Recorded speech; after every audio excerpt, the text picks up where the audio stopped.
Voilà. Je crois qu'on y est. C'est parti. C'est la bonne maison. On va scanner le colis. Et on le remet à son destinataire. Et un client satisfait de plus.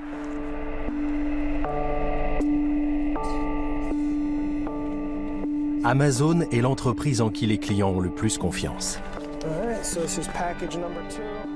Elle satisfait le moindre de nos désirs immédiatement. J'appuie sur « Je suis arrivé ». Je scanne le colis. Bonjour, c'est Amazon. Voilà pour vous. Merci beaucoup. Des milliers d'employés au bas salaire comme Jamel sont au service d'Amazon pour que vos désirs deviennent réalité. Et un client satisfait de plus. Amazon, en imposant ses propres règles sur le commerce, la logistique et l'emploi, transforme la société en profondeur et de manière incontrôlable. Je vois pas le numéro des maisons. Génial. L'entreprise connaît un essor constant et s'en nourrit. Il n'est pas question de la freiner. Chez Amazon, chaque jour est le premier. C'est ce qu'explique le PDG Jeff Bezos à ses actionnaires. Day 2 is stasis, followed by irrelevance, followed by excruciating, painful decline, followed by death. And that is why it is always day 1.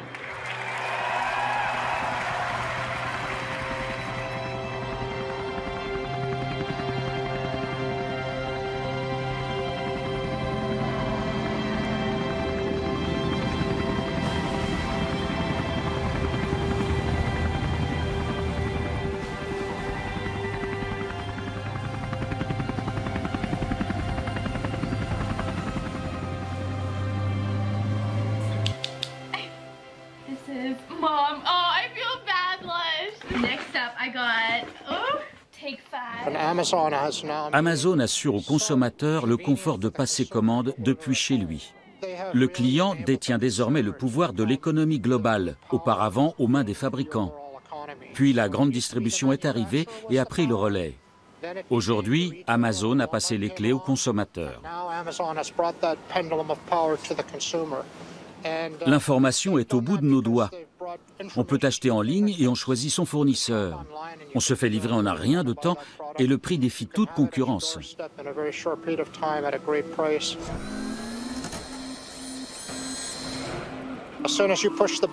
Une fois que vous avez passé votre commande, celle-ci est généralement traitée en moins de 15 minutes. C'est comme ça que ça se passe pour des centaines de millions d'articles dans des centaines de bâtiments à travers le monde. Ils ont tiré parti de la technologie pour parvenir à ce résultat.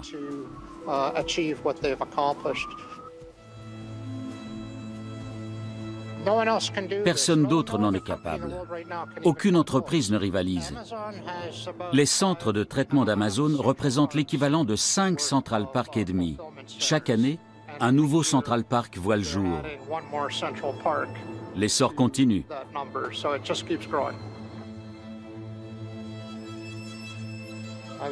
Ils ont bâti une forteresse entourée de douves.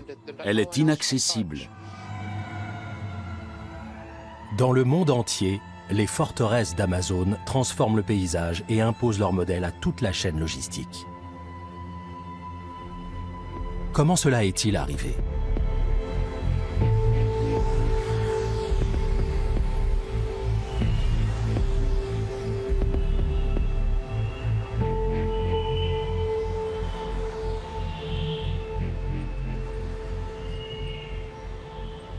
Peu de temps après l'effondrement de l'Union soviétique, un génie de la finance nommé David Elliott Shaw engage un groupe de jeunes banquiers et scientifiques brillants et leur demande de réfléchir aux investissements d'avenir. Parmi eux se trouve un jeune homme prometteur, Jeff Bezos, le futur fondateur d'Amazon.com.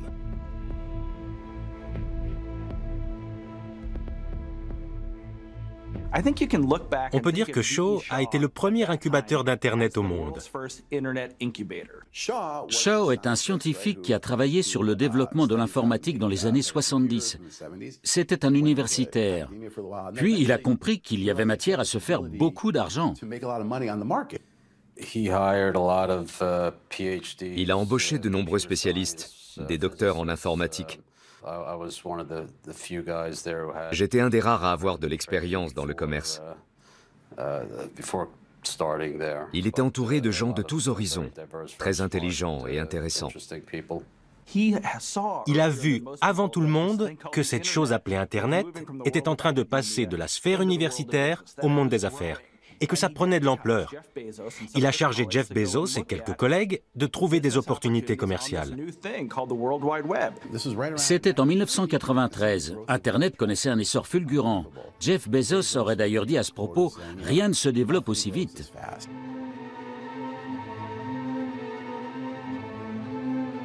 Amazon s'implante à New York, dans Wall Street, en 1993. Depuis, l'entreprise ne cesse de défier les géants.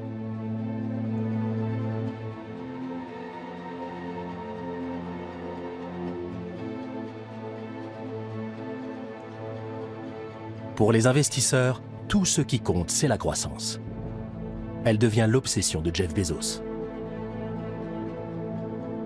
Jeff a eu l'idée de vendre des livres sur le net, mais pas seulement. Avec Shaw, il était à l'origine du premier service de courtage en ligne. Le terrain était très fertile pour le développement de nouveaux business à l'époque. Et je crois que sans Shaw, Amazon.com n'aurait pas existé. Quand Jeff m'a annoncé qu'il quittait Shaw pour lancer sa propre société et développer son projet, je lui ai dit « C'est une bonne idée. Dis-moi si tu as besoin de quelques dollars. Je suis prêt à investir. »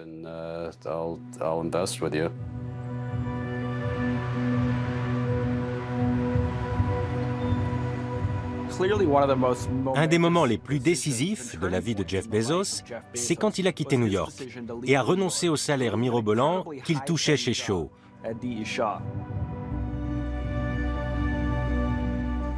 Sa mère était venue m'en parler. Elle essayait de convaincre Jeff de garder ce travail et de s'occuper d'Amazon à côté. L'histoire aurait été tout autre. Mais il a quitté ce travail en or. Il a traversé le pays et il a recommencé à zéro. Aujourd'hui, cette aventure fait partie de la légende d'Internet.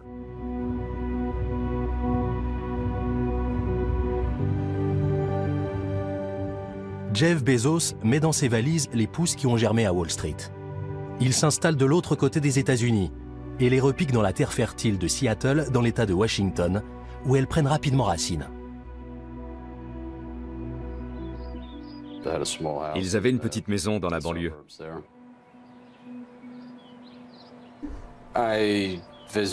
Je suis allé rendre visite à mes amis. Je me souviens du garage où ils travaillaient.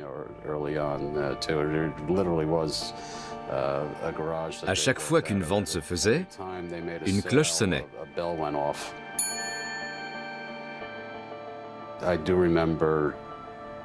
C'était tout au début de la mise en ligne du site.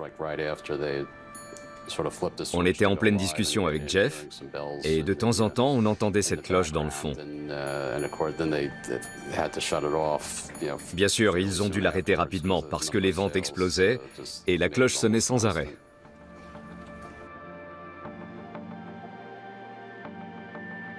À la fin des années 90, les investisseurs, fascinés par l'histoire de Jeff Bezos, capitalisent Amazon.com à hauteur d'1 milliard de dollars. Et en 1999, Jeff Bezos devient la personnalité de l'année selon Time Magazine. Il convainc les actionnaires que le chiffre d'affaires immédiat n'est pas ce qui compte et leur promet le jackpot à condition de prendre leur mal en patience.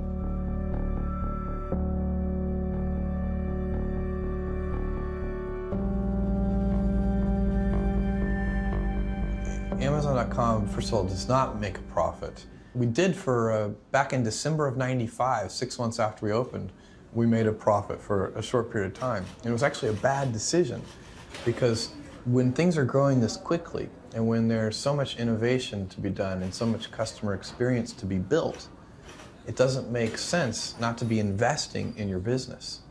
And that way investors sort of get to decide, do they want to be investing in a company that has that strategy or not? And then they get to self-select. And that's how, free market economies are supposed to work. Wall Street a accordé un laissez-passer à Amazon. Aujourd'hui, aucun distributeur sur le marché ne s'en sortirait s'il avait le bilan financier qu'Amazon publie chaque trimestre. Si Amazon fait du bénéfice, c'est un mauvais trimestre. Si ça se trouve, Jeff Bezos licencie les équipes qui en sont à l'origine. La stratégie est de générer d'importants revenus et de les utiliser pour réinvestir dans l'entreprise. L'objectif est de financer les promotions sur leur plateforme de vente, ce qui va attirer plus de clients et donc booster les ventes. C'est cyclique. Amazon réinvestit sans cesse son argent dans l'entreprise.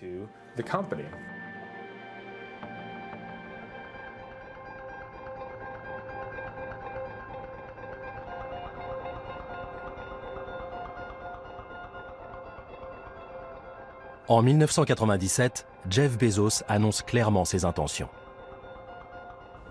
We want to be Earth's most customer-centric company. So we're trying to build a completely new standard, raise the bar worldwide on what it means to be focused on customers and obsessed over customers. That's our mission. Aujourd'hui, ces mots prennent tout leur sens. Amazon! Amazon! Amazon! Amazon veut transformer la société, une mission que l'entreprise mène en s'appuyant sur Internet. Anything! Anywhere! Anytime! Amazon! I think if you look across all of the applications on the internet, all the things you see, it's about empowerment of the individual. Les consommateurs deviennent plus autonomes et utilisent Amazon pour gérer leurs échanges, faisant de Jeff Bezos l'intermédiaire ultime. In my opinion, everyone is a middleman. So, even the farmer who grows the wheat buys the seeds somewhere. Dans le conte populaire Le joueur de flûte de Hamelin, le héros promet aux habitants une vie plus facile. Pour l'instant, le charme de la flûte de Jeff Bezos opère sur tous les intermédiaires. Et pour le consommateur, c'est Noël tous les jours.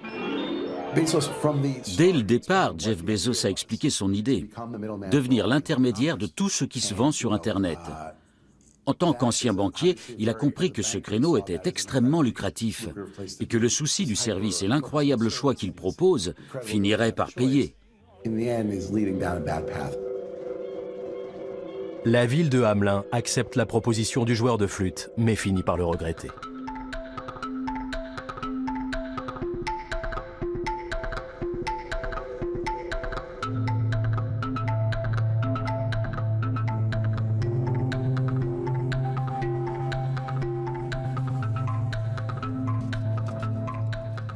Amazon domine le marché en satisfaisant les désirs de chacun, mais cela entraîne une rupture des relations sociales traditionnelles.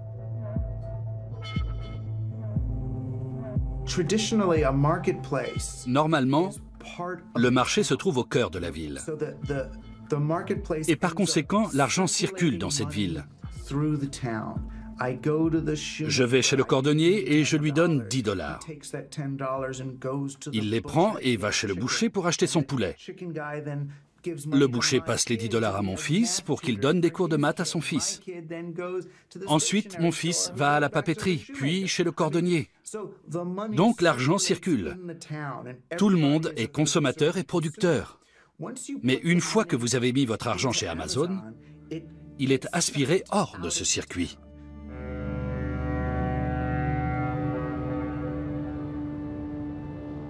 Si cela ne tenait qu'à Jeff Bezos, Amazon serait en train de devenir l'unique entreprise de la planète.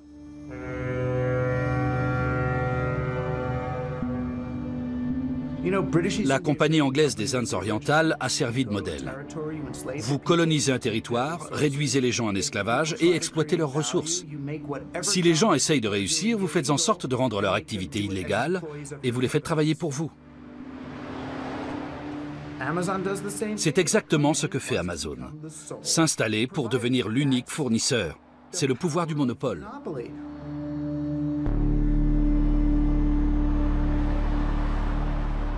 Tandis qu'Amazon grandit, ses branches enserrent toutes les plateformes de transport du monde.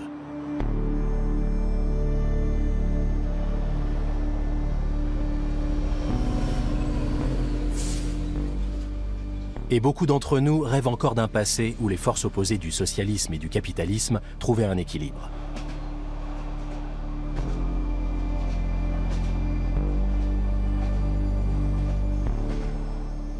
À l'époque où Jeff Bezos lance son entreprise, tout ce qui aurait pu entraver sa croissance disparaît. Le libre-échange et l'ouverture des frontières permettent à son système financier de pénétrer chaque recoin de la planète.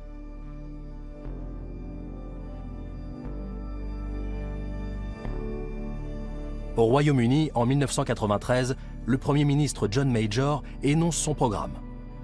Il impose le libre-échange et le libéralisme. Madam President, our economic roots are clear. We're the party of Adam Smith, and Adam Smith was the apostle of free markets. And that is why we regard the present world trade talks as so important.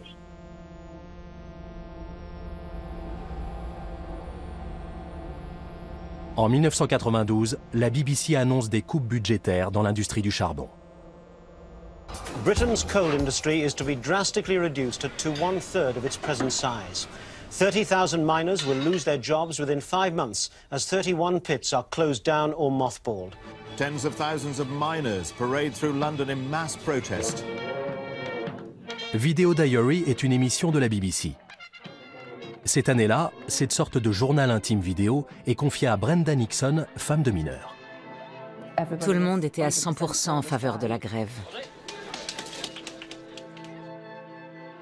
C'était comme une zone de guerre. Les gens étaient dans la rue. Il y avait des piquets de grève. Tout le monde nous soutenait.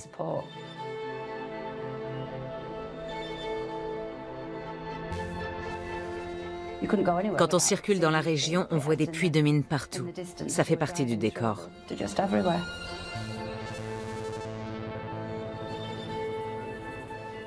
Des milliers de gens travaillaient dans ces mines.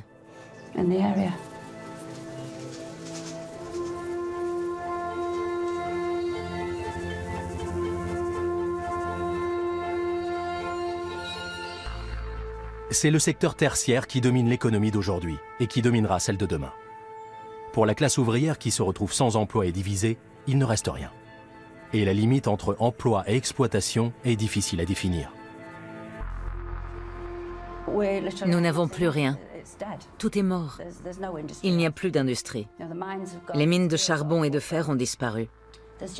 Il n'y a plus rien là où plusieurs milliers de personnes travaillaient auparavant. Ces régions ont été bâties par les ouvriers. Les enfants grandissaient puis allaient travailler dans ces usines. C'était comme ça depuis des siècles. Et tout s'est brutalement arrêté. Mais il y a toujours des gens qui vivent ici et ils font toujours des enfants. Où vont-ils aller? Que peuvent-ils faire? Il n'y a rien pour eux.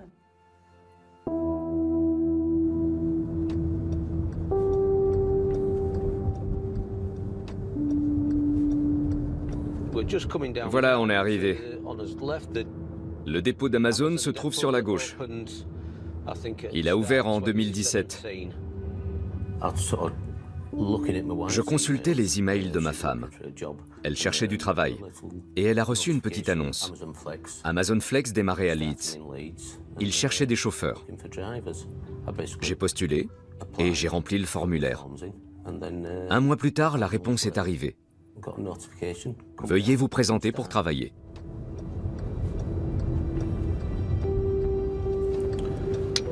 Quand j'arrive, si je suis dans le quart d'heure qui précède mon horaire de départ, je peux pointer.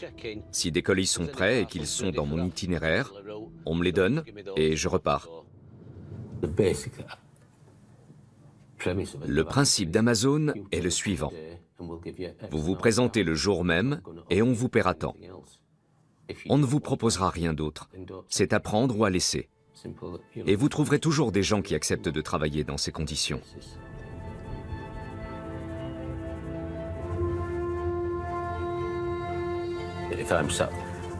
Si je suis avec un collègue et qu'on attend tous les deux qu'une course se présente, ce sera celui qui cliquera le plus vite.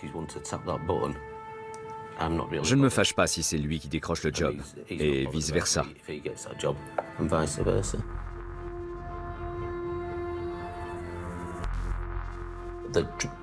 Le plus gros inconvénient pour moi est de devoir constamment surveiller les propositions de tournée. Une course ne reste généralement pas plus de 10 secondes sur l'appli avant que quelqu'un ne l'accepte. Sauf les courses après 21 heures que personne ne veut faire.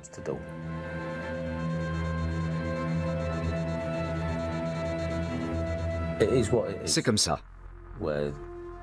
Ils vous paient pour un travail donné et vous n'êtes engagé pour rien d'autre. Ils ne sont pas obligés de vous verser la moindre indemnité, juste l'argent qu'ils vous doivent pour la semaine.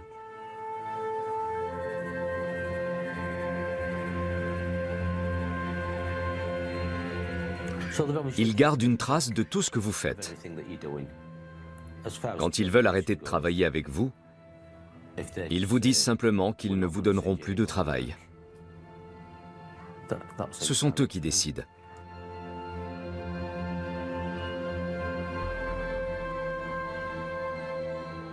Vous savez dès le départ ce qui vous attend.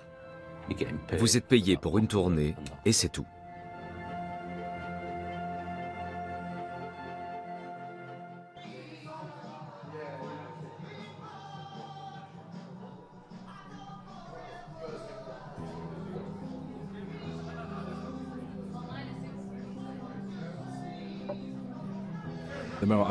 Quand j'ai quitté l'école, j'ai fait des boulots à plein temps et à temps partiel. Je débarrassais les verres dans des bars, des trucs comme ça. À 18 ans, j'étais à temps complet. C'était souvent des contrats de magasinier dans des entreprises comme Amazon.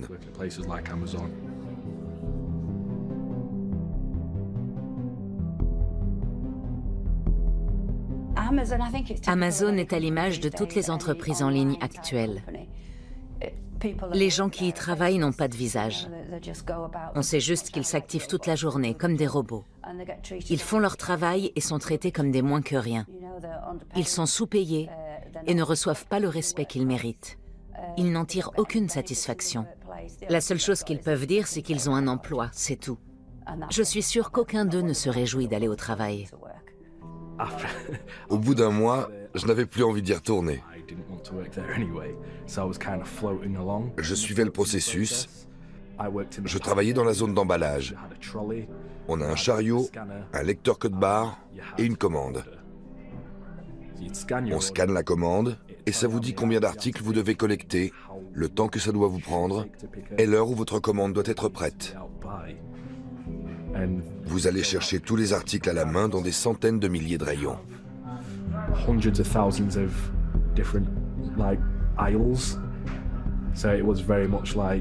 C'est comme faire ses courses, mais dans des rayons beaucoup plus étroits et plus hauts. C'est presque un Tetris. Vous prenez l'article qui affiche la bonne référence, vous le scannez, et ça vous dit si c'est bien ça. Si c'est bon, ça va dans votre panier. L'économie d'Internet est un remake du film Sur les quais, avec Marlon Brando, qui décrit le quotidien des dockers qui attendent de se faire embaucher. Sur les quais est un chef-d'œuvre cinématographique d'Elia Kazan sorti dans les années 50. Il traite de la précarité et de la violence de la vie des dockers.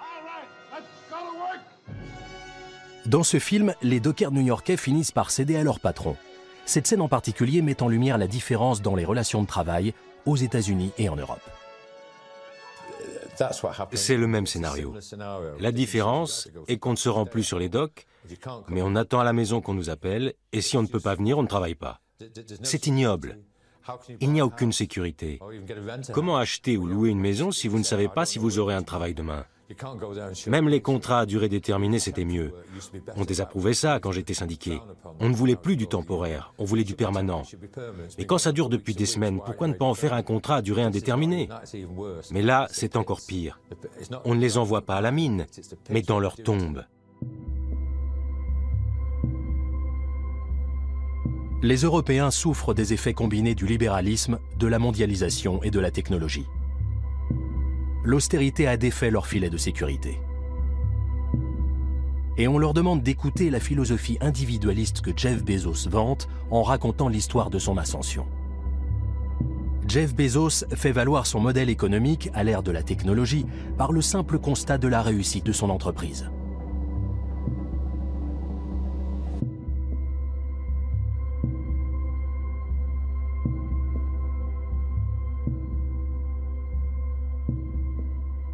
When I started Amazon, it was me and a few other people. I was driving the packages myself, hoping one day to be able to afford a forklift.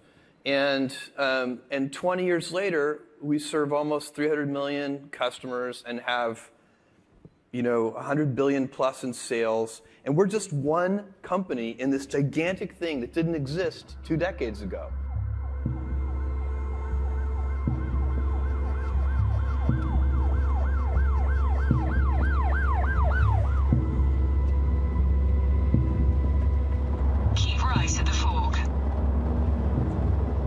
L'Amérique a toujours soutenu l'individualisme et les employés sont habitués à cet environnement économique précaire.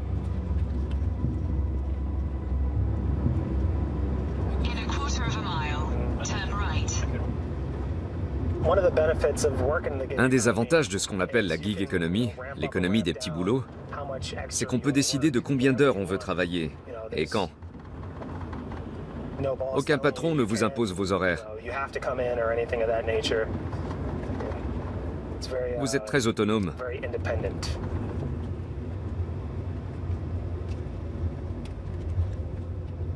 Je suis assez spécial.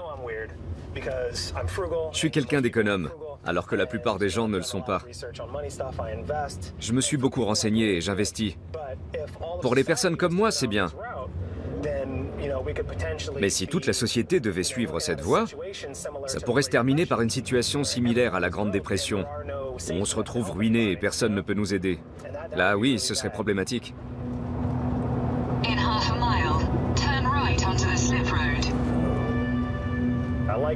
J'apprécie Amazon Flex, mais j'en ai pas besoin. C'est la chose la plus importante dans la gig economy ou dans le travail en général. Si vous n'avez qu'une source de revenus, ça représente un risque, surtout aux États-Unis. Si tant que vous travaillez, vous pouvez mettre de l'argent de côté en cas de coup dur, c'est une très bonne idée. Si vous avez une source de revenus complémentaire qui vous aide à mettre de côté, alors c'est génial.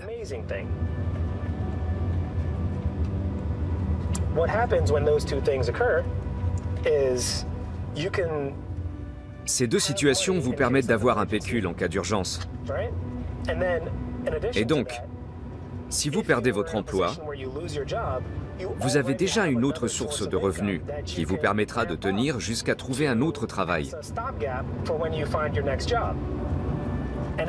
Amazon Flex sert à ça. Il faut l'utiliser et ne pas la laisser vous utiliser. Servez-vous d'Amazon Flex pour atteindre votre objectif et rien d'autre.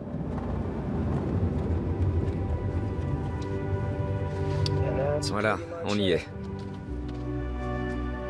C'est l'entrepôt d'Amazon Flex vu de l'extérieur.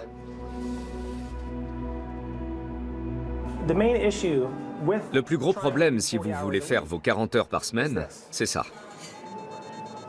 Vous devez faire ça toute la journée. C'est pas drôle. Donc je vais pas essayer de faire 40 heures par semaine chez Amazon.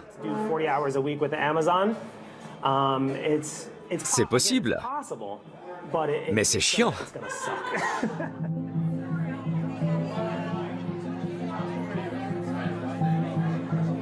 Internet, comme beaucoup de technologies, a été lancé par des gens qui l'imaginaient d'une manière. Mais finalement, la réalité est tout autre. Au début d'Internet, j'étais enthousiaste. J'avais les yeux écarquillés comme un ado qui vient de prendre son premier acide. C'était sexy et psychédélique. Et il y avait une importante dimension de justice sociale. C'est comme si nous allions embarquer toute l'humanité dans ce bateau. Back in the 60s, people tried to do things differently, but they're all stockbrokers now, or dead or whatever. But there are people who still believe that it's worth experimenting with trying to find new kinds of communities, new things to do with the world, to try to move it forward. And this is a place where we can connect with one another and make real plans and do things. And that kind of connectivity is really, in itself, subversive.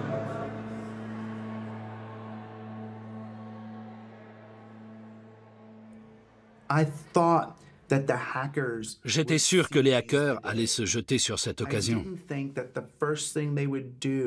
Je ne pensais pas que la première chose qu'ils feraient serait de se précipiter chez Goldman Sachs pour se remplir les poches. Comment mes idées innovantes peuvent-elles servir à soutenir notre bon vieux système répressif? Comment m'assurer que mon invention ne perturbe surtout pas le capitalisme, mais qu'elle vous aide à extorquer la valeur des individus et des lieux et à la stocker en bourse? C'était très surprenant pour moi. J'ai remarqué que les idées libertaires qui circulent dans la Silicon Valley sont souvent formulées avec une grande ouverture d'esprit. Je pense par exemple à Elon Musk, et je crois qu'on peut le dire aussi à propos de Jeff Bezos. Les deux vous diront, je prends les bonnes idées des deux côtés. Je suis pour le mariage gay et la légalisation de la drogue, c'est ce qui me plaît à gauche, et comme les gens de droite, je pense que les impôts nuisent à la croissance, ce genre de choses. Ça me paraît assez modéré, mais finalement, c'est une idéologie libertaire qui prône le moins de contrôle possible.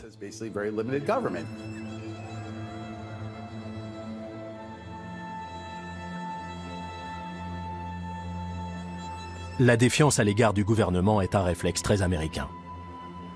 Jeff Bezos a réussi à imposer un programme ultra-libéral qui permet de contourner la réglementation et les impôts. Il est soutenu par des partenaires financiers et des politiques qui cherchent à imposer leur idéologie dans le monde.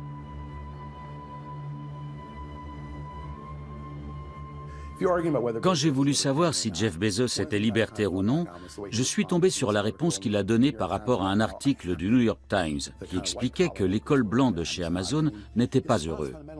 Sa réponse était qu'il n'y croyait pas. Si je dirige une entreprise où les gens sont malheureux, je le saurais. Pour Bezos, la concurrence est partout. S'ils ne sont pas contents, ils n'ont qu'à aller voir ailleurs. Mais comme personne ne s'en va et que son entreprise se porte bien, cela signifie pour lui que les gens y sont heureux. Il refuse d'admettre qu'il est difficile de quitter un travail. Des raisons familiales vous empêchent peut-être de le faire. Il est dans la croyance que le marché fonctionne comme une machine. Si vous traitez mal vos employés, ils démissionneront et votre entreprise s'écroulera. Il ne pense pas qu'il faille plus protéger les travailleurs que le marché. C'est un mythe de se persuader que le marché résout tous les problèmes et remplace le gouvernement.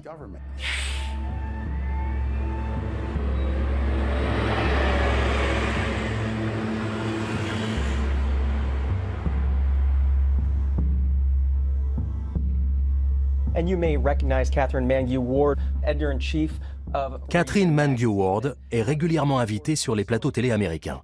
Cette rédactrice en chef est aussi une mère de famille qui aime Amazon. Nous sommes le magazine des esprits libres et du libre-échange. Nous sommes le principal magazine libertaire des États-Unis. Vous pourriez nous définir comme fiscalement conservateurs et socialement libéraux. Nous aimons le sexe, la drogue et la rigueur budgétaire. Les libertaires préfèrent le marché à un État trop autoritaire. Selon eux, les clients avec leur portefeuille et la concurrence entre entreprises sont mieux à même de gérer la société que les élus.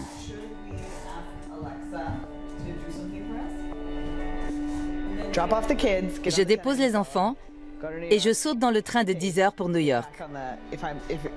On enregistre et si tout se passe bien, je peux prendre le train de 16 heures et être chez moi à 19h30. Je peux faire ça super vite. J'essaie généralement de rentrer après le bain et avant que les enfants aillent au lit. C'est mon objectif. Je suis rédactrice en chef pour le magazine Reason et Jeff Bezos fait partie des 35 personnalités que nous avons mises en valeur à l'occasion de notre 35e anniversaire. Pour nous, il a rendu possible à tous l'accès à l'information. Je pense surtout à la grande librairie qu'Amazon proposait avant de devenir cette énorme machine à vendre. C'était un peu comme Wikipédia aujourd'hui, un partage d'informations bénéfique à tous. Chaque livre était rendu accessible partout dans le monde. Ça paraît plutôt louable, et c'est ce qu'Amazon faisait. Les gens ont tendance à minimiser le côté pratique. On entend, c'est vrai que c'est plus commode, mais on en parle de la taille de l'entreprise et de la façon dont elle domine le marché. On sous-évalue le confort que ça apporte. C'est pourtant essentiel, et notamment quand vous venez d'avoir un bébé, que vous déménagez, que vous êtes submergé par le travail ou que vous vous occupez d'une personne âgée. Bref, notre quotidien à tous.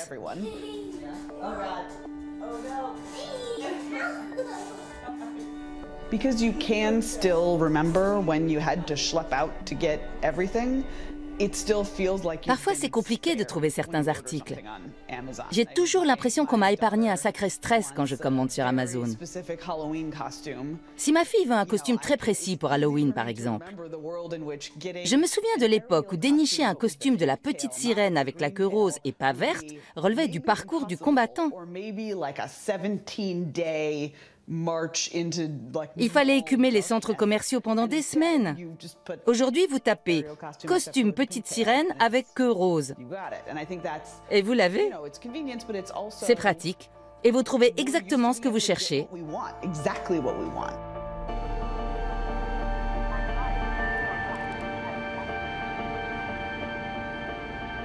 Pour satisfaire vos moindres désirs, Amazon est devenu une sorte de péage par lequel tous les vendeurs sont obligés de passer. Ils utilisent Amazon pour placer leurs produits sur le marché.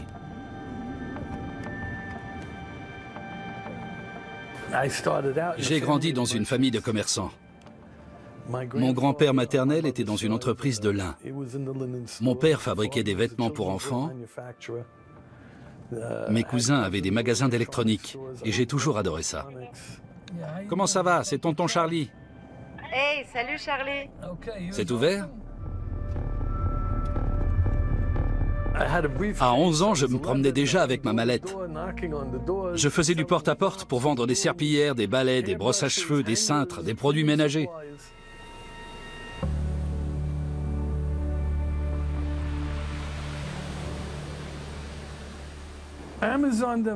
Amazon aujourd'hui, c'est plus qu'un géant. Il touche tout le monde, même les plus grands magasins comme Macy's ou Sears. Toute l'industrie. Et tous ces gens vont avoir un problème avec leur emploi. Pour ceux qui sont allés chez Amazon, il n'y a aucune protection sociale structurée.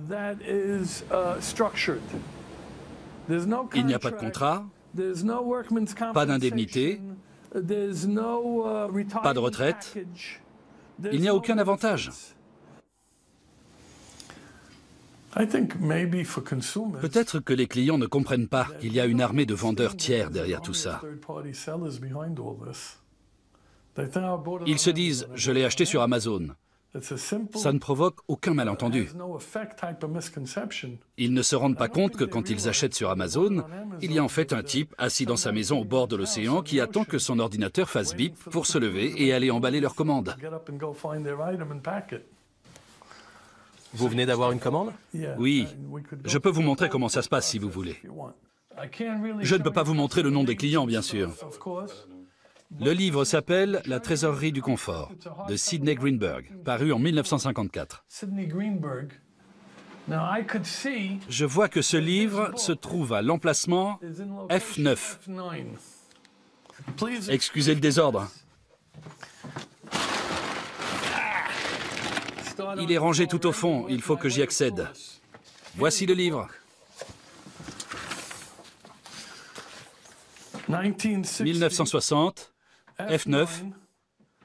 C'est un livre de poche, 36 $, est à neuf. C'est un ouvrage superbe. C'est pas facile de trouver un livre comme ça. C'est une de mes spécialités. Je trouve le livre et je le pose sur la balance. 300 grammes. Maintenant, il part chez le transporteur. C'est un ouvrage magnifique. Ça me fait mal au cœur de m'en séparer, mais c'est mon gagne-pain. Il faut que j'accepte qu'il quitte la maison. Quand tu veux quelque chose, où est-ce que je l'achète? Sur Amazon, c'est ça. Les premières critiques concernant Amazon disaient que ça ferait couler les petites librairies. À l'époque, on avait déjà des gros noms dans le domaine du livre. Ce n'est pas Amazon qui a inventé le fait d'être un géant, ni d'utiliser l'économie d'échelle pour proposer des produits moins chers.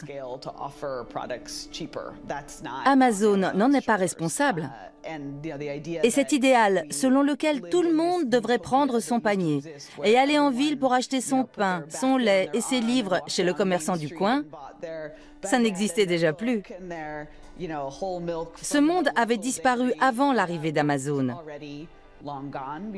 Au départ, les gens accusaient les grandes surfaces. Puis, ils ont accusé le géant du livre Borders d'avoir fait disparaître leur librairie. Maintenant, ils accusent Amazon d'avoir tué tous les commerces locaux. Est-ce qu'Amazon pousse à la consommation? Bien sûr que oui.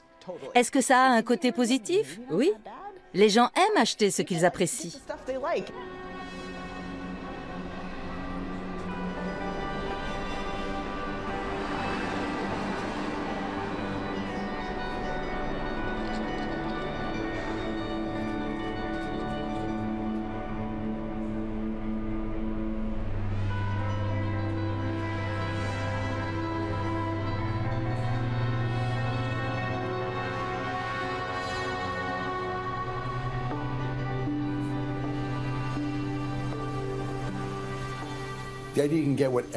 Savoir qu'on peut obtenir ce qu'on veut quand on veut, c'est très valorisant. Mais on n'en mesure pas forcément les conséquences pour la société. Si vous manquez de confiance en vous, si vous n'aimez pas les surprises ou si vous êtes angoissé par le fait de vous retrouver dans un magasin, vous serez vite coupé de la réalité. Tout finit par se passer uniquement par téléphone ou par le biais de votre ordinateur. L'idéologie libertaire a quelque chose de très enivrant. Je suis un individu dans le monde, je suis le roi de mes propres envies, je peux faire et dire ce que je veux. Cette possibilité de s'émanciper des liens sociaux est très stimulante.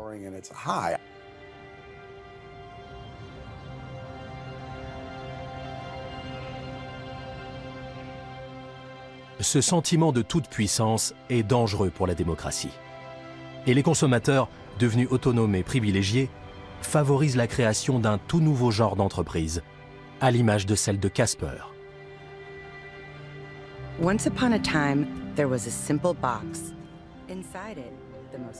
Les produits et le concept s'inspirent du modèle d'Amazon.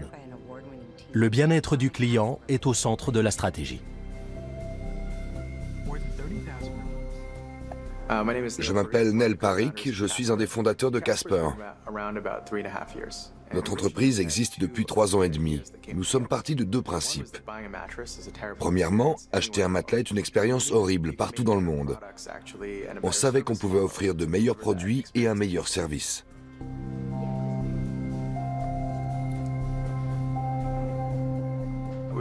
Deuxièmement, on a remarqué que les gens ne s'étaient jamais autant préoccupés de leur sommeil. Il y a 10 ans, c'était cool de dormir 4 heures par nuit. Aujourd'hui, c'est terminé. Et tout le monde pense alimentation bio, méditation, bien-être, yoga. Le sommeil, c'est fondamental. En combinant ces 2 idées, on s'est dit qu'on allait créer une entreprise qui fournisse les matelas et qui incite les gens à améliorer leur qualité de vie grâce au sommeil. Hi YouTube, how's it going? Et des dizaines de youtubeurs s'en donnent à cœur joie. Casper mattress king size, 'cause go hard or go Amazon is the reason that in many ways Sous bien des aspects, Amazon nous a permis d'exister. Nous vendons certains de nos produits sur leur plateforme. Ils alimentent la technologie utilisée par Casper. Ils recueillent nos données et savent exactement ce que nous vendons sur leur site. Mais est-ce qu'ils peuvent entrer dans ma tête ou celle de mon équipe et comprendre notre philosophie? C'est beaucoup plus difficile. Amazon peut avoir un impact social tentaculaire beaucoup plus important dans le monde en permettant aux autres entreprises de réussir. Je ne crois pas que les gens feront faillite à cause d'Amazon. Au contraire, c'est un levier. Et peut-être qu'un jour, l'économie mondiale sera alimentée par Amazon, mais ça ne veut pas dire qu'il n'y aura qu'eux. There are thousands of salesmen at work each day, most of them honest, conscientious, and offering reliable goods. The others, the high-pressure salesmen, are slick, persistent, and tricky. Don't feel you have to buy it. Examine the terms. Are they clear? Give yourself time to think it over. En devenant l'entreprise la plus prisée au monde, Amazon réalise le rêve de tous les colporteurs. Entrer dans les foyers. C'est la nouvelle place du marché. Elle est fréquentée par des individus isolés et elle ne connaît qu'un fournisseur, Amazon.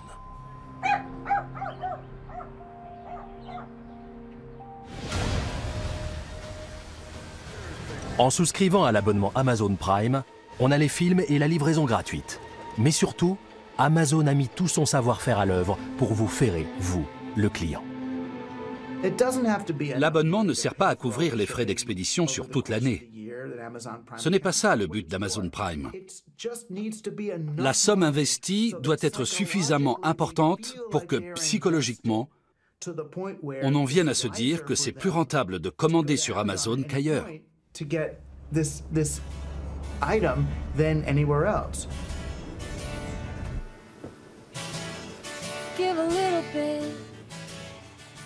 Créer la confusion entre générosité, complicité et confort.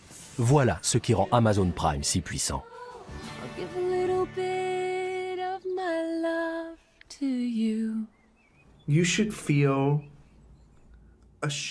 Vous devriez avoir honte de ne pas utiliser Amazon comme vous devriez le faire.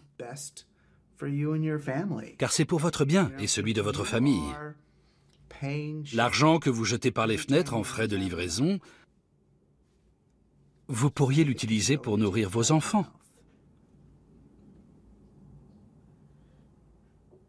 Dieu vous surveille. Début 2018, c'est l'apothéose. La série Madame Maisel, Femme fabuleuse, diffusée sur le service de vidéo à la demande d'Amazon, remporte 2 Golden Globes. Le géant est clairement entré dans nos salons. When we win a Golden Globe, you know, it helps us sell more shoes. It's now become a physical-digital hybrid membership program. What we do, the way we think about it internally, is we just want you to be a Prime member and then you get the best of Amazon. Is it for me? It's for everyone. Amazon Echo, Amazon Dot, Amazon Prime, le service de VOD, tous ces produits se complètent les uns les autres et créent un univers dans lequel le client est toujours satisfait. Voilà la stratégie d'Amazon.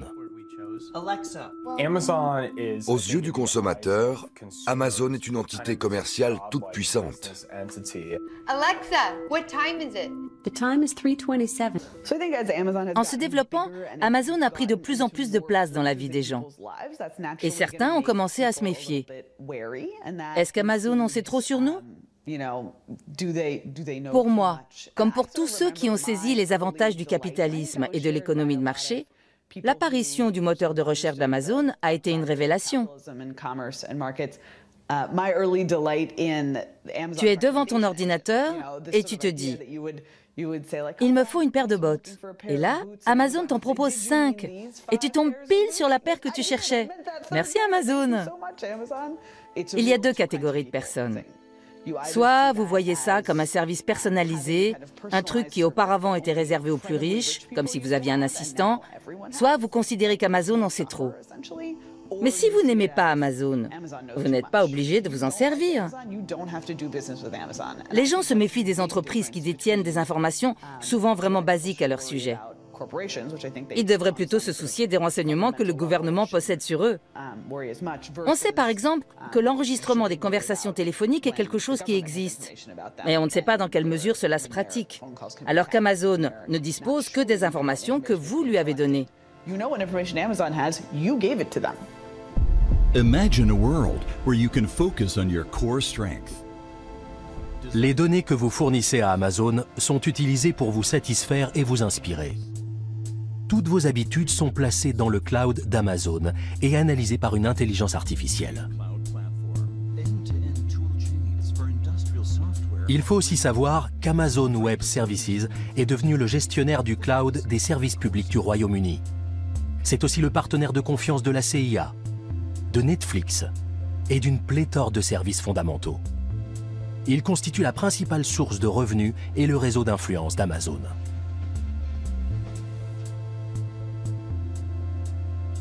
Amazon Web Services est un des départements d'Amazon les plus rentables et qui grossit le plus. C'est assez extraordinaire de voir une entreprise de e-commerce se tourner vers une activité aussi différente. Il y a 15 ans, Amazon avait des difficultés à faire fonctionner ses propres serveurs. Ils ont compris qu'ils avaient besoin d'une plateforme informatique modulable, permettant à chaque composante de s'adapter et de prospérer. Ils ont commencé par développer ce système pour eux, avant de l'offrir au reste du monde. Amazon est devenu un adversaire de taille pour la concurrence. Ils se servent des profits faits par cette branche de l'entreprise pour investir dans les autres. On se demande souvent comment Amazon peut vendre autant de choses, depuis la nourriture jusqu'à l'électronique, à des prix aussi bas et avec une marge aussi faible. C'est d'ailleurs ce qui porte préjudice aux autres entreprises. La réponse, c'est qu'Amazon a une autre source de revenus. Amazon Web Services finance son propre avenir, mais aussi celui des autres secteurs de l'entreprise.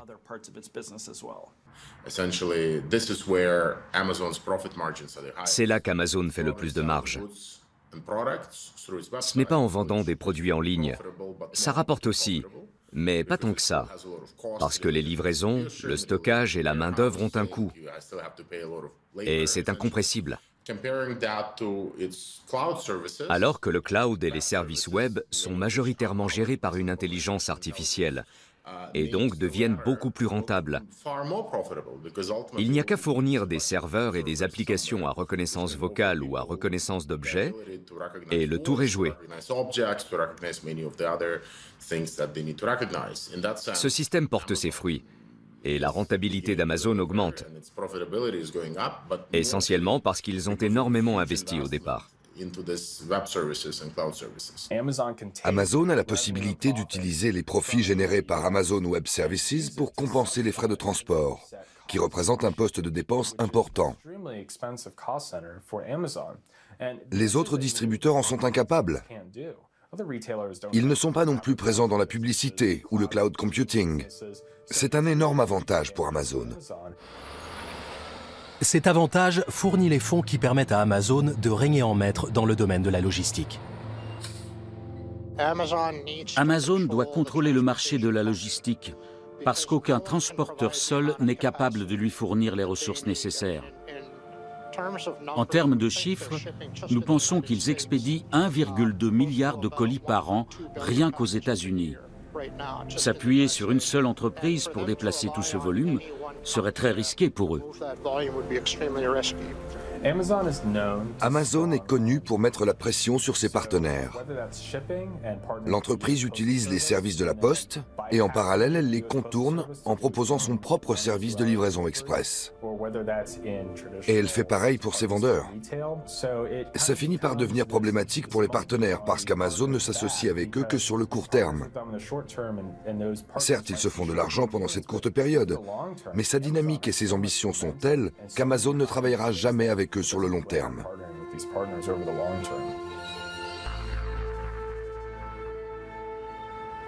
On trouve parmi les partenaires d'Amazon les villes où l'entreprise a implanté ses plateformes.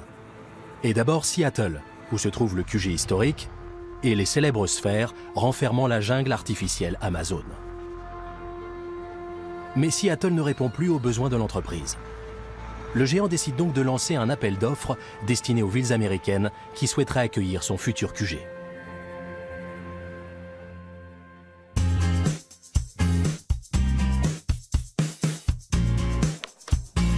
Amazon, you're growing your business and we want to grow with you.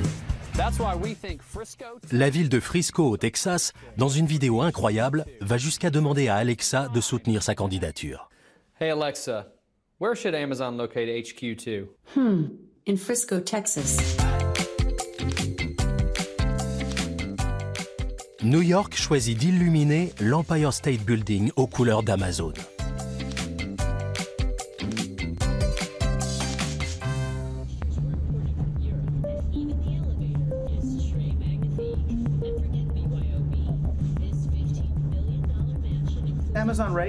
Amazon sait s'y prendre. Il lance « Quelle ville veut accueillir Amazon ?» Et les maires postulent, comme s'il y avait un enjeu pour eux. Ils ne saisissent pas que quand on devient la ville d'une entreprise, il y a perte de valeur. Pour comprendre l'intérêt économique d'héberger Amazon, il faut se pencher sur ce qui est sous-traité. Quel endroit de la chaîne ne leur coûte pas d'argent, mais leur en rapporte? C'est là qu'on se dit « Ah, d'accord, ils sont en dehors du système ». Là, vous voyez le port avec le terminal conteneur et le quai pour les bateaux de croisière, et aussi les autorités portuaires. Notre offre portait sur tout ce que vous voyez derrière nous. Cet immeuble, avec les échafaudages, fait partie des lieux que nous avons proposés à Amazon. C'est une institution de dimension mondiale qui doit s'installer ici, dans le Brooklyn Tech Triangle. Nous avons finalement inclus dans notre offre une partie importante de cette zone de downtown Brooklyn.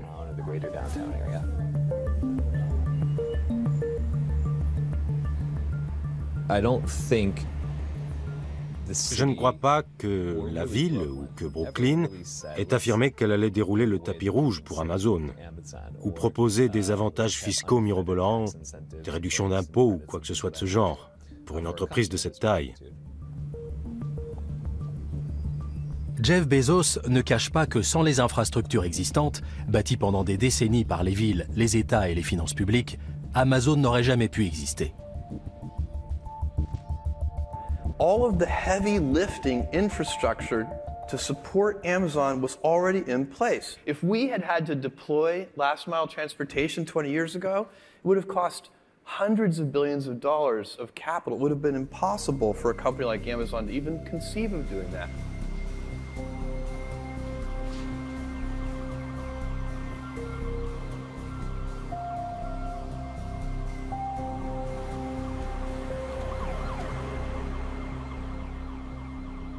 En pratiquant une optimisation fiscale féroce, Amazon refuse de contribuer à la rénovation des infrastructures qui lui ont permis d'exister.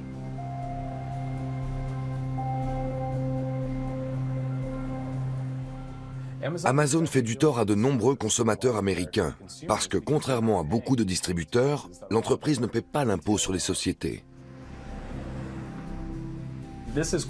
Cet impôt sert à financer la réfection des routes, la construction de nouvelles écoles ou l'embauche de policiers et de pompiers dans les villes.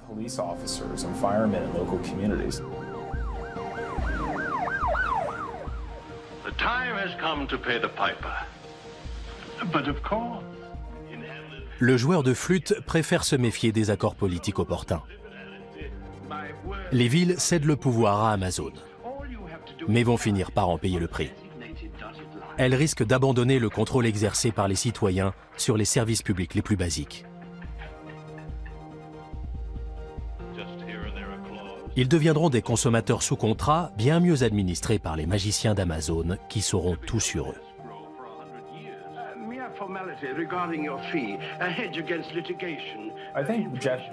Le but ultime de Jeff Bezos est de faire d'Amazon le fournisseur principal, l'acteur majeur de la vente et du déplacement des biens.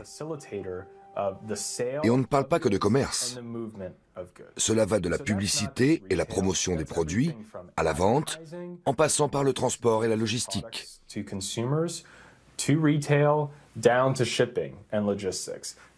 C'est une mission ambitieuse. L'objectif est énorme. Ils ont commencé par la vente. Au sommet de la pyramide, vous avez la publicité. À la base, vous avez les expéditions. Et toutes ces activités convergent. Amazon devient l'acteur le plus important de la chaîne d'approvisionnement mondiale. Jadis, la compagnie britannique des Indes orientales exerçait son monopole par le biais de la loi. Aujourd'hui, Amazon exerce son monopole grâce au codage informatique. C'est différent. C'est un programme informatique plutôt qu'un cadre juridique.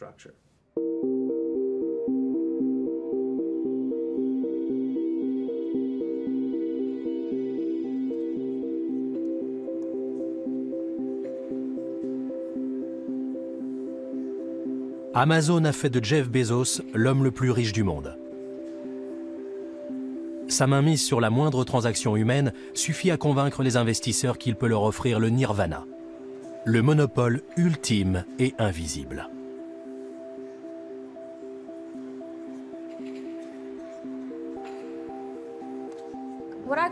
Ce que j'appelle le paradoxe antitrust d'Amazon, c'est le fait qu'une entreprise parvienne à monopoliser le marché sans qu'aucune loi ne l'en empêche.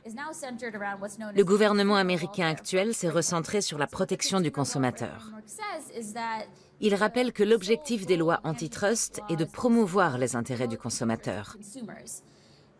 En théorie, cela pourrait englober de multiples facteurs. Mais en réalité, les autorités ne se préoccupent que des prix. Traditionnellement, quand une entreprise a le monopole, elle demande un certain prix pour ses produits. Si elle domine le marché, elle affiche un prix exagérément élevé. C'est le comportement classique d'une société qui exerce un monopole. Mais les entreprises dont on parle ne vous font pas payer. Elles offrent leurs produits et leurs services gratuitement. C'est ce qu'a fait Amazon avec les livres numériques quand ils ont lancé le Kindle. Quand ces entreprises ne vous font pas payer ou alors moins cher que le coût réel du produit, il est très difficile de prouver qu'on est face à un cas de violation des lois antitrust si on voulait se retourner contre elles.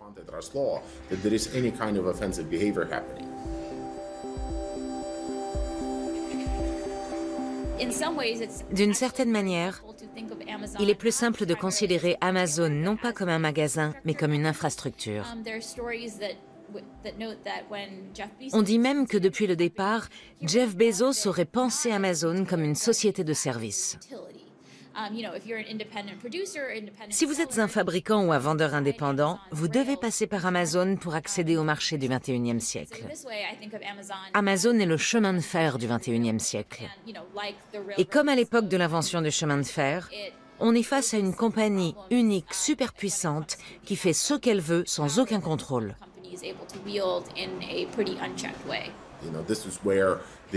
Le pouvoir d'Amazon, qui n'a aucun égal, réside dans la gestion des données, pas dans les prix. Jusqu'à présent, nous n'avions pas de modèle théorique valable. Et nous avons passé les 20 dernières années à nous débarrasser du vieux modèle antitrust. Aujourd'hui, Amazon n'est plus soumis à la plupart des dispositions antitrust qui nous protégeaient contre le pouvoir des grandes entreprises. À l'avenir, les lois antitrust poseront un problème à Amazon, alors que l'entreprise devient de plus en plus gigantesque et que sa part de marché dans le secteur des livres, de la musique et des produits alimentaires ne cesse de grandir. Elle sera davantage surveillée. Beaucoup d'entreprises américaines, et pas seulement Amazon, sont confrontées à tout un tas de réglementations en Europe et en Asie-Pacifique.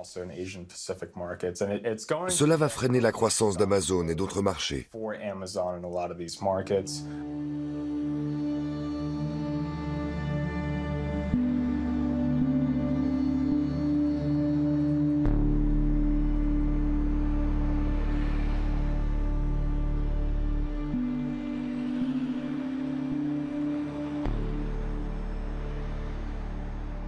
Amazon est en train d'envahir le marché européen.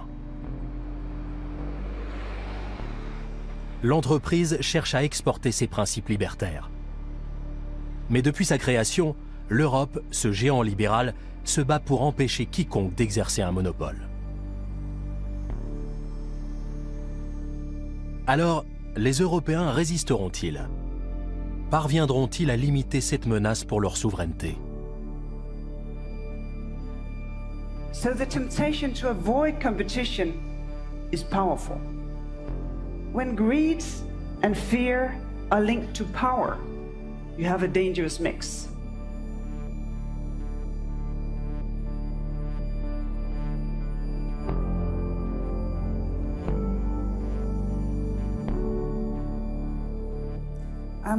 Je suis commissaire européenne à la concurrence.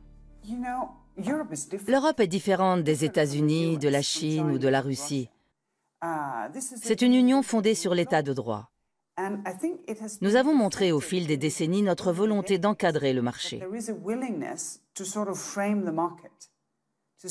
Nous disons, nous ne voulons pas détruire notre environnement. Nous voulons des conditions de travail décentes. Nous refusons le travail des enfants. Nous refusons les produits cancérigènes. Dans ce cadre-là, la concurrence peut exister. Et cela a fait de l'Europe une très bonne zone pour faire des affaires, parce qu'il s'agit d'un marché unique où s'appliquent les mêmes règles. C'est une des régions les plus prospères du monde. C'est sans doute le meilleur endroit pour vivre sur Terre de tous les temps. Donc c'est bon pour le business. Mais la condition, c'est de suivre les règles. Peu importe d'où vous venez, des États-Unis, du Japon ou d'ailleurs. Tant que vous respectez les règles européennes, vous êtes les bienvenus.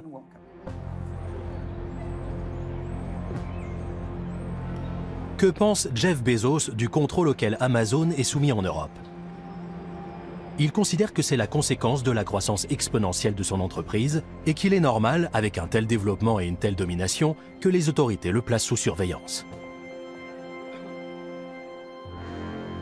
We have 560,000 employees all over the world, and I expect us to be scrutinized. We should be scrutinized. I think all large institutions should be scrutinized and examined. It's reasonable. Nous ne savons pas ce qui se passera dans 10 ans. Et il y a 10 ans, personne n'aurait pu prédire qu'on en arriverait là aujourd'hui. Les progrès technologiques et la transformation de notre société ont été tellement rapides.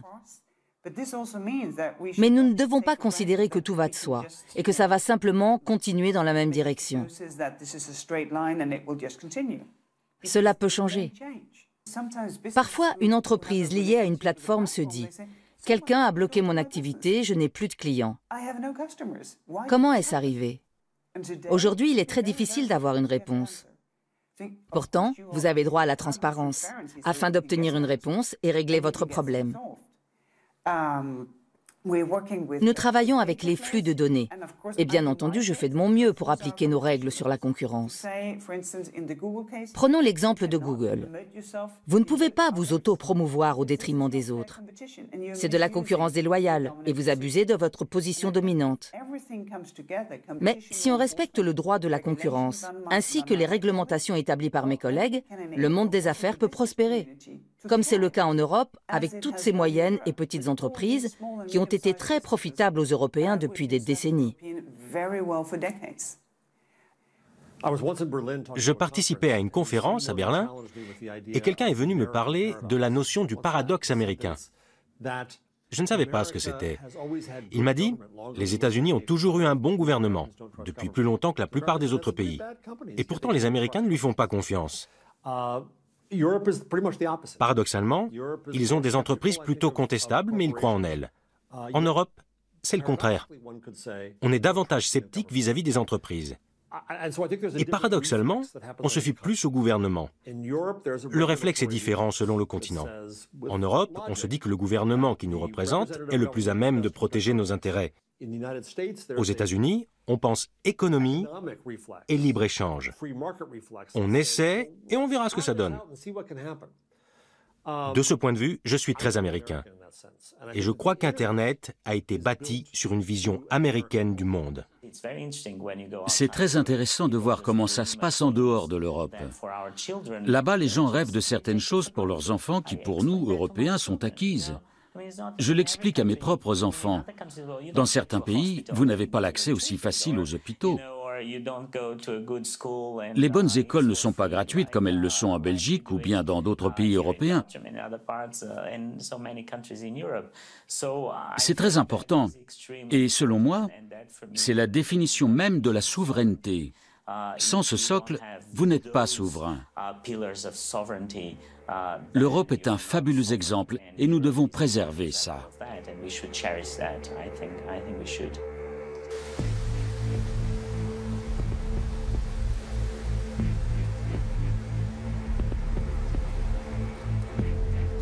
Les Britanniques aiment à la fois leur souveraineté et leur service de santé publique vieux de 70 ans, le NHS. This leaflet tells you what the new National Health Service is and how you can use what it offers. Hospitals and specialist services, medicines, drugs and appliances, care of the teeth, care of the eyes, maternity services, home health services. Sa privatisation, refusée en permanence par les politiques, est pourtant en bonne voie.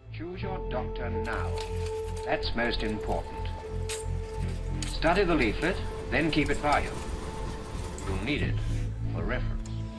Le NHS se dirige inévitablement et progressivement vers une dépendance des rois du big data comme Amazon. Il en devient leur prochaine cible. Ces dernières décennies, nous avons observé que les données de masse stockées par ces entreprises, combinées au progrès de l'intelligence artificielle, permettent d'accéder à des secteurs comme la santé, l'éducation, l'énergie, les transports, etc. En ce qui concerne la santé, tout est devenu plus accessible grâce aux nombreux gadgets intelligents que nous portons sur nous et qui sont munis de capteurs. Ils peuvent surveiller nos symptômes. Ils contrôlent nos activités physiques et notre temps de sommeil, ce qui peut aider à poser un diagnostic ou à anticiper les choses. Le but est d'éviter des visites inutiles chez le médecin, puisque ces applications établissent déjà un diagnostic. Cela oblige les pouvoirs publics à coopérer de plus en plus avec les entreprises. Souvent aussi parce qu'on leur a fait miroiter d'importantes économies. Les compagnies comme Amazon commencent à expérimenter leurs propres solutions dans le secteur de la santé, parce qu'elles constatent que le marché américain de la santé et de l'assurance maladie est inefficace et qu'elles doivent prendre les choses en main, ce qui pourrait accélérer leur arrivée dans ce domaine.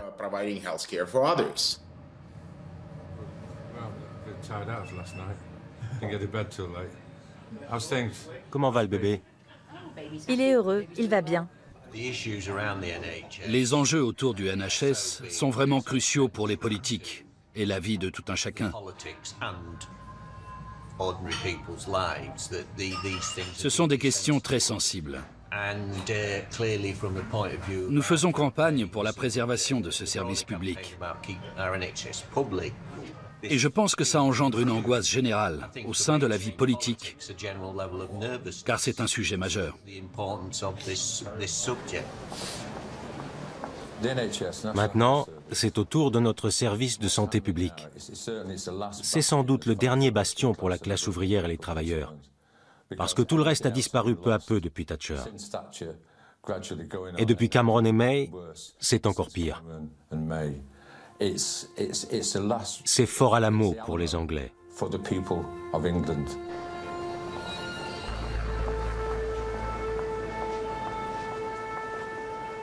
Les politiciens, en bradant le domaine public, troquent leur souveraineté contre la provision de services. Ils ouvrent la porte à un pillage généralisé des biens publics. Il y a des gens sans emploi. Le système d'allocation est pratiquement détruit. Il y a des sans-abri et tout le monde s'en fiche. On passe devant des SDF dans la rue sans penser qu'il y a peut-être un mois, ils avaient un boulot. Tout le monde peut se retrouver à la rue en moins de 2 mois.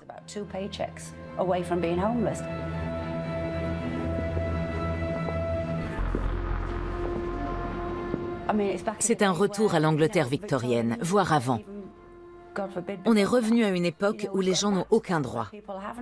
Pas de travail, pas de quoi manger, ils n'ont rien.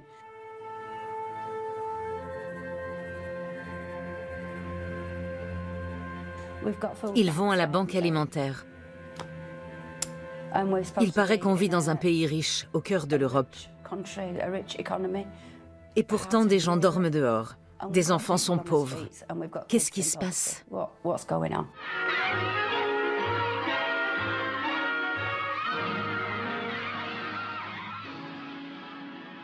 Comme dans le joueur de flûte, on finit par payer le prix fort si on n'anticipe pas les conséquences de certaines décisions hâtives et malhonnêtes.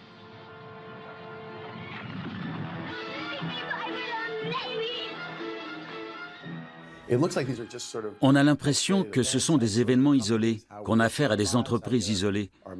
Cela touche notre façon de communiquer par email ou notre façon de consommer.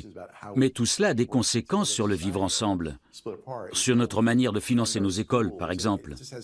L'impact est énorme. On joue les Cassandres, on s'inquiète, mais personne ne fait rien. Le système semble aller bien, et pourtant, on va droit dans le mur.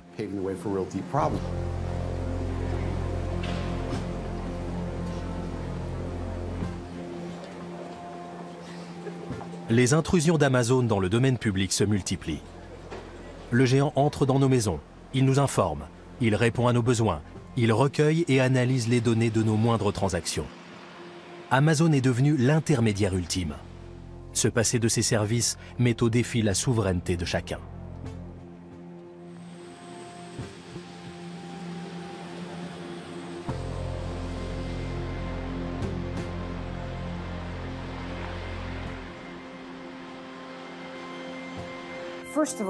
D'abord, chaque État membre dispose de suffisamment de latitude pour déterminer son organisation. Comment le service public doit fonctionner, ce que doit être le règne de l'État-providence et quels bénéfices les citoyens doivent en retirer. Les parlements nationaux ont assez de marge de manœuvre pour prendre leurs propres décisions. C'est comme ça que nous voulons faire les choses. D'après mon expérience, quand on accepte de s'ouvrir au libéralisme, le plus important, ce n'est pas la propriété. C'est de savoir si vous avez un moyen de contrôle. Si oui, vous pouvez intégrer des entreprises privées tout en maintenant un service public. Aujourd'hui, cela devient de plus en plus intéressant. Quand on combine une entreprise privée et un fournisseur de services publics, qui va avoir accès à vos données ? Il est important de souligner que si cela concerne l'argent du contribuable, ces données doivent être accessibles à tous. Parce qu'elles forment une ressource fondamentale, notamment pour l'innovation. Si on veut innover en matière de santé, de prévention des maladies, de gestion de la fluidité du trafic, de lutte contre le changement climatique, nos gouvernements et nos agences publiques ont besoin d'un accès à ces données. Ce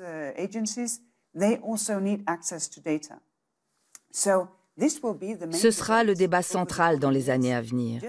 Tout comme aujourd'hui, nous renforçons le droit de l'individu dans la protection de sa vie privée.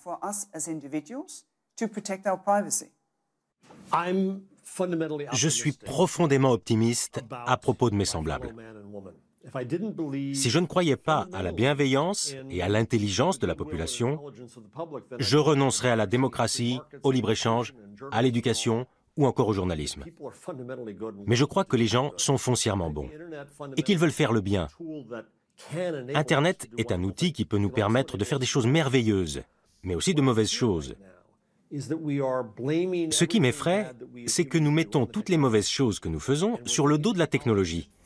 Et nous croyons que la technologie peut tout régler. Ce rejet de la technologie me fait froid dans le dos. Je le vois se développer en Europe, où on assiste à une technopanique. Il faut contrôler Internet et ses effets. C'est problématique. Si vous êtes convaincu qu'un outil purement technologique peut nous rendre mauvais, c'est que vous avez peu d'estime envers vos semblables et l'idée même d'une société organisée. Ce n'est pas mon cas. Je suis bien plus optimiste. Je crois aussi qu'Internet est encore bien trop jeune. Nous ne connaissons pas son potentiel. Notre vision de l'avenir est encore trop ressemblante au passé. Amazon, avec ses célèbres sphères botaniques, met la nature à son service. Est-ce un présage de ses intentions envers la société?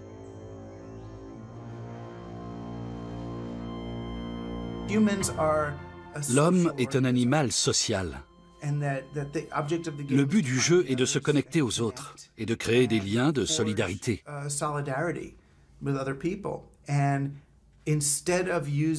Au lieu d'utiliser la technologie numérique pour y parvenir, nous nous en servons pour isoler et atomiser les individus dans des silos séparés, où ils sont plus efficacement manipulés par les algorithmes et où leur comportement est déterminé par les statistiques.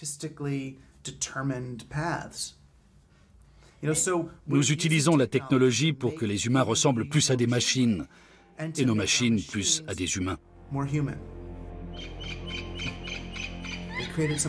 Ils ont recréé une forêt pour que les employés puissent s'y rendre et méditer. Là, je me suis dit, voilà comment l'entreprise considère la nature. Elle veut la maîtriser.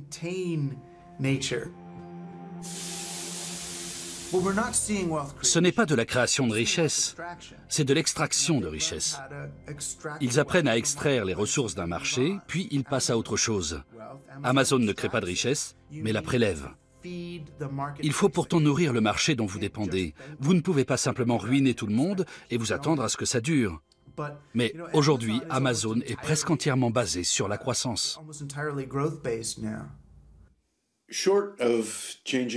Les influences de la technologie, ses promesses et ses dangers sont intimement liés au capitalisme. Beaucoup de problèmes découlent de la nécessité de faire gagner de l'argent aux actionnaires.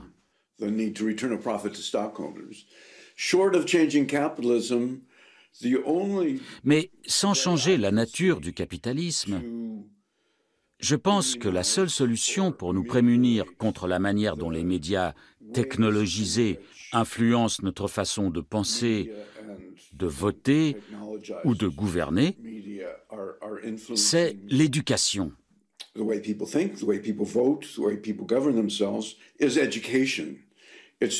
La crédulité de l'homme est plus facile à corriger que la force de la technologie alliée au capitalisme.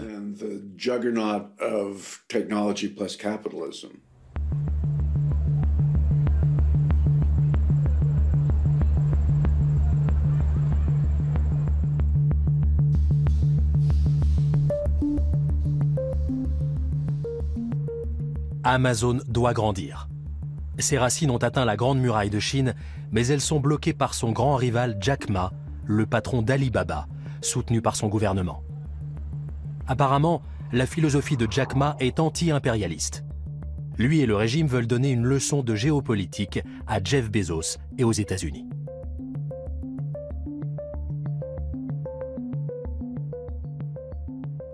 The difference between Amazon and us, Amazon is more like an empire. Everything they should control themselves, buy and sell. And our philosophy is that we want to be an ecosystem. Our philosophy is to empower others to sell, empower others to service, empower making sure the other people are more powerful than us. Amazon n'a implanté ses sites web que dans une dizaine de pays. Une grande partie du monde reste à conquérir. Et elle a un gros concurrent. Alibaba et la Chine lui mettent des bâtons dans les roues dans leur conquête. La technologie et le big data sont devenus des enjeux géopolitiques. Il est évident que la Chine nourrit d'énormes ambitions quant à développer et tirer profit de sa propre technologie, quitte à abandonner ce qui a fait son succès, la production. Se lancer dans les services lui permettrait de faire de plus en plus de marge et de devenir un fournisseur incontournable de cloud computing, d'intelligence artificielle, et d'un tas d'autres services indispensables au reste du monde. Ainsi, comme dans tous les contes de fées, Jeff Bezos doit maîtriser la politique ou viser les étoiles pour vivre heureux jusqu'à la fin de ses jours. C'est la deuxième solution qui est envisagée avec son projet Blue Origin.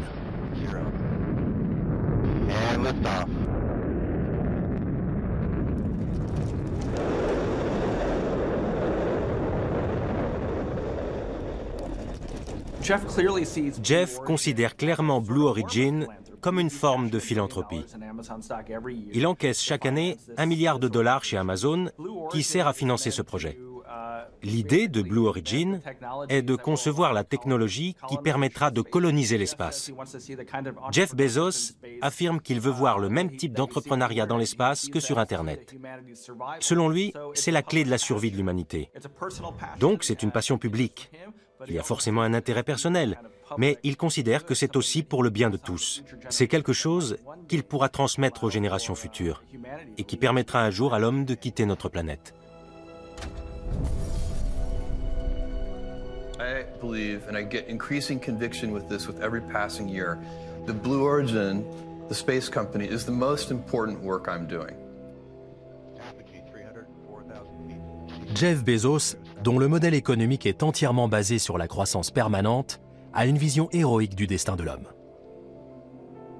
Plutôt que de s'inquiéter des ressources limitées de notre planète et de sa surpopulation, il pense que ce qui nous menace le plus, c'est la stagnation.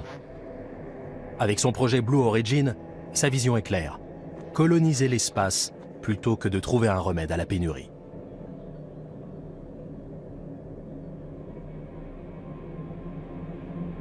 I don't want my great-grandchildren's great-grandchildren to live in a civilization of stasis. Take the alternative scenario where you move out into the solar system.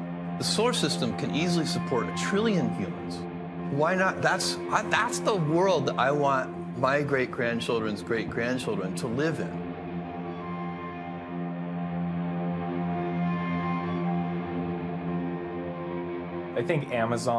Amazon, Google et Facebook essaient de détourner l'attention des consommateurs et des autorités en disant « Voyez tout ce qu'on fait pour l'humanité ». Des voitures autonomes, des drones et même des fusées. On peut tous convenir que ces choses sont bénéfiques et qu'elles font progresser l'humanité et la société.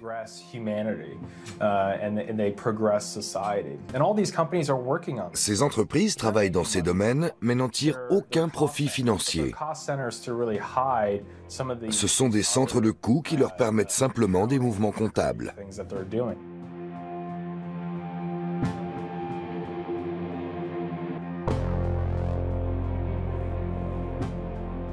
Amazon est devenu aussi puissant que plusieurs pays réunis. Son activité transforme notre monde. Au nom de notre bien-être à tous, au nom de la démocratie et de tout ce que nous chérissons, il est vital de ne pas laisser Amazon se propager sans aucune forme de contrôle.